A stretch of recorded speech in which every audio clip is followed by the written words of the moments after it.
Hola, ¿cómo se encuentran el día de hoy? Hoy estamos en un lugar transitado, así que bueno, vamos a escuchar algunas voces de fondo, no se espanten. Mi intención es tratar de retomar el cauce de esta asignatura, que bueno, como ustedes conocen, pues versa sobre los contratos mercantiles. Nuestra ubicación geográfica es México, así que para todos aquellos que vean este contenido, por ser de carácter público, pues no pueden participar. Para aquellos que tenemos la suerte de tener un contacto presencial, sean mis estudiantes o sean algún miembro de equipo de consultoría, bueno, podremos platicarlo en corto. Cualquier otra persona, bueno, puede dejar un comentario dentro de la caja que está debajo de esta publicación. Todos los demás, muy buena jornada. Pues miren, vamos a iniciar nuestro contenido partiendo de una frase que realmente es fascinante de Jean-Jacques Rousseau, como ustedes saben, uno de los grandes exponentes de la Ilustración en Francia. Y bueno, esta dice así: celebro contigo un contrato en el cual todos los deberes están a tu cargo y todos los beneficios están a mi favor. Un contrato que respetaré mientras se me dé la gana y que tú observarás mientras se me dé la gana. ¿Cuántas veces hemos estado frente al diseño, frente a la construcción de un contrato y al ser representantes de cualquiera de las dos partes o cualquiera de los que están interesados en las obligaciones del contrato o beneficios del mismo, pues tratamos de cargar ese contrato, si somos los que lo diseñamos, beneficiando a quien de alguna manera nos concede su atención, nos concede su interés. Muchas veces le conocemos cliente, pero bueno, usualmente cargamos el contrato a la parte que representamos. Y esto es lo que decía Jean-Jacques Rousseau, de que tenemos esta tendencia de beneficiar casi siempre a una de las partes y a la otra pues dejarla en franca vulnerabilidad. Esto vamos a irlo entendiendo a lo largo de las siguientes sesiones, a lo largo de los siguientes contenidos, para tratar de dimensionar cómo es que en los contratos mercantiles que están sustentados en el lucro se puede de alguna forma generar un equilibrio entre el beneficio recibido y el pago otorgado.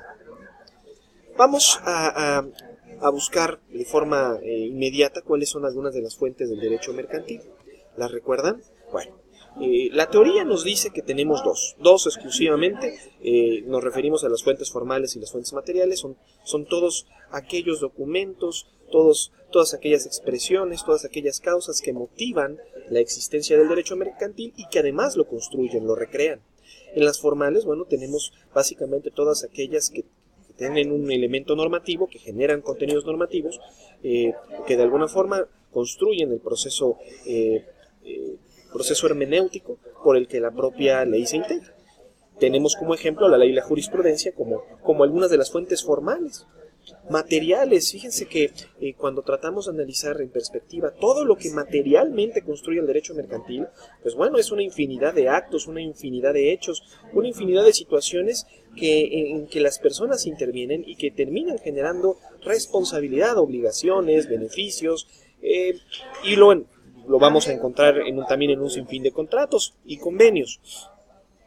Hoy día vamos a ver, a visualizar a todas aquellas fuentes materiales a partir de la costumbre, solo como una representación y un ejemplo de lo que es, en esencia, pues todo lo que el humano hace, que no necesariamente está expresado en la ley y que hace que el derecho mercantil nazca.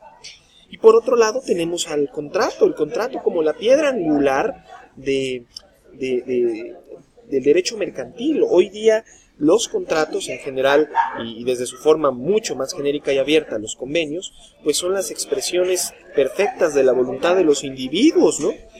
Y a partir de esa dimensión es que nosotros podemos reconstruir cuáles van a ser las condiciones, cuáles van a ser o cuáles fueron los escenarios en los que las personas se obligaron.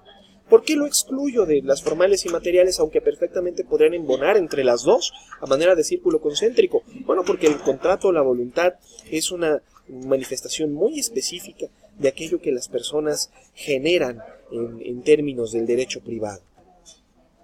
Bueno, tengo un compendio de muchas leyes en materia mercantil que ustedes podrían consultar. Esto es por mencionar solo algunas. Verán que la ley de inversión extranjera se repite Una disculpa, esto es una omisión de la presentación, pero bueno, tenemos un montón de leyes que corresponden a las fuentes formales, entre las que constan el Código de Comercio, la Ley de Sociedades Mercantiles, la Ley de Sociedades Cooperativas como una derivada de la misma, la Ley General de Títulos y Operaciones de Crédito, la Ley de Concursos Mercantiles, Ley de Inversión Extranjera, Ley de Propiedad Industrial, solo por mencionar algunas.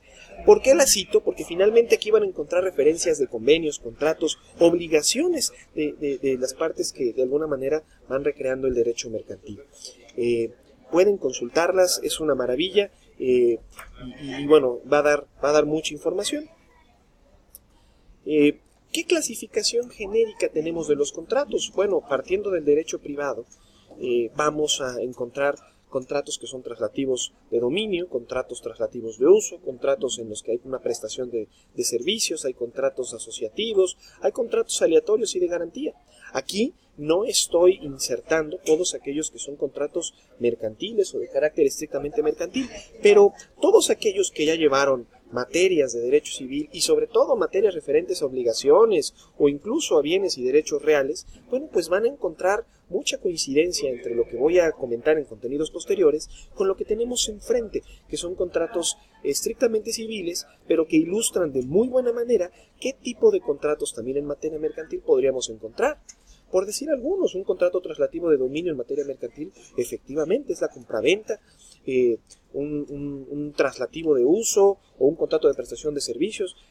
Como tal no hay prestación de servicios, pero podemos entender, por ejemplo, que en materia mercantil existe forma de conceder a una persona, a un sujeto, una obligación para representar a una persona. Por ejemplo, el de mandato tenemos muy claro que es la comisión mercantil, ¿no? por llamarlo de alguna forma. Hay contratos asociativos y ahí tenemos a todas las sociedades mercantiles, incluyendo las sociedades cooperativas, sociedades mercantiles que pueden ser de personas o de acciones, es decir, sociedades en las que se basan partes sociales o en las que tenemos acciones por ser capitalistas. Y bueno, contratos aleatorios y de garantía, bueno, también tenemos un montón de contratos. Aquí sí podemos encontrar, por ejemplo, que la prenda, pues también está presente en los contratos mercantiles. Omití comentarles un poco de contratos traslativos de uso. Bueno, tenemos el contrato de préstamo, ¿no?, que es muy mercantil también. Ahora, el contrato contra el convenio, bueno, si ustedes se remiten al artículo 1436 y 1437 del Código Civil del Estado Libre y Soberano de Puebla, a eso me refiero con el acrónimo, bueno, se van a ilustrar muchísimo en que el contrato, bueno, deriva de las grandes facultades, de las grandes posibilidades que tienen los convenios. Los contratos casi siempre los ubicamos a partir de situaciones típicas, situaciones previstas por ley. Los convenios no solamente analizan la creación de una obligación, la modificación de una obligación, sino también la extinción de la misma. Los convenios son expresiones de voluntad que no necesariamente concentran las facultades o las restricciones que tienen los contratos. Los convenios son una perspectiva muy abierta, los contratos son una perspectiva un poco más cerrada. Remítanse a esos artículos. Como yo les compartía, los contratos crean, transfieren, mientras que los convenios crean, conservan, transfieren, modifican y extinguen. ¿Ok? Para que puedan tener esta visión abierta y esta visión cerrada. Ahora, actos de comercio. No podemos entender los contratos mercantiles si antes no nos queda claro cuáles son, qué condiciones tienen los actos de comercio. Si ustedes se remiten al artículo 75 del Código de Comercio, bueno, tenemos información interesante que analizar de este artículo. Vámonos al contenido. La ley reputa actos de comercio, en su fracción primera, a todas las adquisiciones, enajenaciones y alquileres verificados con propósito de especulación comercial de mantenimientos, artículos, muebles o mercaderías, sea en estado natural, sea después de trabajados o labrados. Fíjense que la palabra clave de esta disposición jurídica tiene que ver con la enajenación y la especulación. Cuando nosotros enajenamos, evidentemente buscamos trasladar el dominio o incluso la propiedad de un bien, y cuando especulamos, lo que buscamos es generar una ganancia. Esta ganancia la tenemos perfectamente identificada y tiene que ver con dar un bien a un precio que va muy por encima del valor de su producción o del valor que realmente tiene por el solo hecho de haber sido producido, ¿no? ¿Cuáles son los sujetos del derecho mercantil? Bueno, Si nosotros nos remitimos a la ley, pues vamos a encontrar que los sujetos principalmente son los comerciantes, en primer lugar. Segundo, aquellos que realizan accidentalmente actos de comercio. Por ejemplo, muchas ocasiones tenemos a los usuarios de Mercado Libre como generadores de actos mercantiles. Digo, yo no estoy dado de alta como un comerciante, pero al meterme en una plataforma donde la finalidad misma es la especulación, la ganancia, pueden estos actos considerarse mercantiles. Y aquellos que intervienen en actos mixtos, aquellos, por ejemplo, que celebran un acto en donde una de las obligaciones tenía aparejada, por ejemplo, el pago de un título de crédito, o por ejemplo, era un contrato en materia civil, pero generaba algún tipo de ganancia. Esto lo van a poder ubicar de mejor manera dentro del propio código y bueno, podemos discutirlo en otro contenido. Pero básicamente tenemos a estas tres personas: comerciantes, personas que no realizan actos de forma habitual y aquellas que intervienen en actos mixtos. Primer contrato a analizar es el contrato de compraventa. ¿Cuál es la compraventa o qué es la compraventa? Si nos remitimos al código, pues la compraventa pues va a ser un contrato por el cual una de las partes, que se llama vendedor, transfiere a otra la propiedad de un bien. Si nos metemos al código de comercio, pues vamos a analizar que las compraventas son todas aquellas cuyo objeto directo y preferente es el de traficar. Suena bastante radical la palabra traficar, pero más allá de lo que significa traficar, pues vamos a entender que traficar es, por llamarlo de otra manera, el revender. Una compraventa mercantil siempre será aquella en la que una persona obtenga de otra un bien, lo reubique, lo revenda, lo distribuya como los famosísimos brokers y genere a partir de ello una ganancia. Tenemos muchísimos intermediarios, muchas personas que comercializan a partir de aquello que le compran de forma más barata a otra persona. ¿Cuándo se perfeccionan? Aquí hay que remitirnos básicamente a 3 artículos, 2 disposiciones del Código Civil del Estado Libre y Soberano de Puebla y uno más del Código de Comercio, que es el artículo 373. ¿Qué es perfeccionarse? Es decir, que ya surte todos los efectos. El artículo 2122 del Código Civil de Puebla establece que la venta siempre va a ser perfecta y obligatoria para las partes por el solo convenio de ellas respecto a un bien vendido y al precio, aunque el primero no haya sido entregado ni el segundo satisfecho.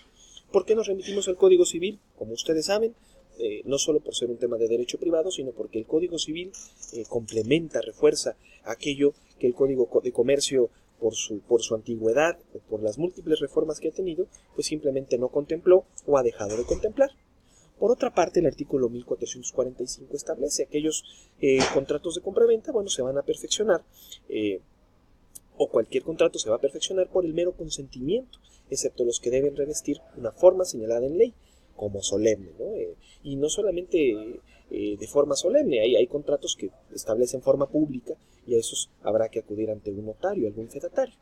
Por otro lado, el artículo 373 del Código de Comercio establece que las compraventas son aquellas que se hicieren sobre muestras o calidades de mercancías determinadas y conocidas en el comercio.